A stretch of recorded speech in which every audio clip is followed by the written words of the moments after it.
नमस्कार, आप सभी का स्वागत है पंजाब केसरी.com में और मैं हूं आपके साथ प्रज्वल। राजनीति में सिंधिया परिवार के लिए ये बात खुलकर कही जाती है कि उन्होंने कभी अपने समर्थकों के हक के लिए किसी से भी समझौता नहीं किया। केंद्रीय मंत्री ज्योतिरादित्य सिंधिया ने मध्य प्रदेश में बीजेपी की सरकार बनवाकर भाजपा पार्टी का दिल तो जीत ही लिया, मगर अभी उनके लिए परीक्षा की घड़ी बाकी है। विधानसभा चुनाव की उल्टी गिनती शुरू होने के साथ ही 6 विधानसभा सीटों पर टिकट को लेकर सिंधिया और बीजेपी के बीच टकराव की स्थिति बन सकती है। जब ज्योतिरादित्य सिंधिया कांग्रेस में थे, उस समय तत्कालीन मुख्यमंत्री कमलनाथ के साथ उनकी अदावत भी समर्थक मंत्रियों को सत्ता का पावर नहीं दिए जाने पर शुरू हुई थी। कांग्रेस सरकार में भी मंत्री रहे तुलसीराम सिलावट, गोविंद सिंह राजपूत, इमरती देवी सहित अन्य सिंधिया समर्थक मंत्री व विधायक लगातार इस बात की शिकायत कर रहे थे कि उन्हें अलग थलग रखा जा रहा है। इसी बात को लेकर ज्योतिरादित्य सिंधिया ने तत्कालीन मुख्यमंत्री कमलनाथ के खिलाफ मोर्चा खोलते हुए स्पष्ट रूप से कह दिया था कि उन्हें सड़क पर भी उतरना पड़ सकता है। इसके बाद वसीम बरेलवी का एक शेर ज्योतिरादित्य सिंधिया ने मीडिया के सामने बयां कर दिया।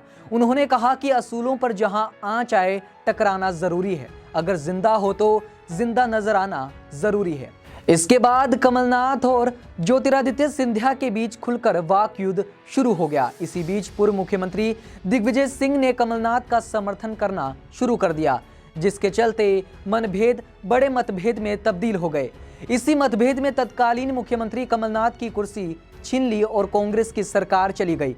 कहने का तात्पर्य है कि केंद्रीय मंत्री ज्योतिरादित्य सिंधिया ने अपने समर्थकों की शिकायत पर सरकार की रवानगी करवा दी।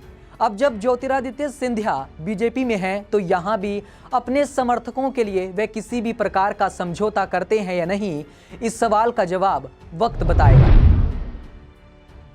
विधानसभा चुनाव को भले ही अभी कुछ महीने का वक्त बचा हो, लेकिन विधानसभा की 6 सीटों पर मध्य प्रदेश के बीजेपी और कांग्रेस के नेताओं की निगाहें जमी हुई हैं।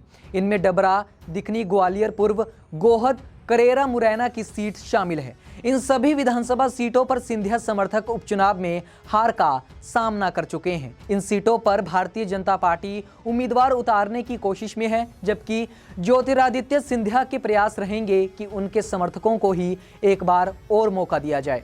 इसे लेकर असमंजस की स्थिति अभी से पैदा हो गई है। केंद्रीय मंत्री ज्योतिरादित्य सिंधिया के एक इशारे पर विधायक जैसा महत्वपूर्ण पद कुर्बान करने वाले 19 में से 13 विधायक और मंत्री विधानसभा उपचुनाव में जीत हासिल कर गए थे। अब इन सभी सीटों पर बीजेपी के नए उम्मीदवार भी दावा कर रहे हैं, जबकि कांग्रेस एक बार फिर जीते हुए विधायकों को ही मौका देने जा रही है। फिलहाल इस खास रिपोर्ट में इतना ही। देश दुनिया की तमाम ऐसी ही खबरों को देखने के लिए देखते रहिए पंजाब केसरी.com।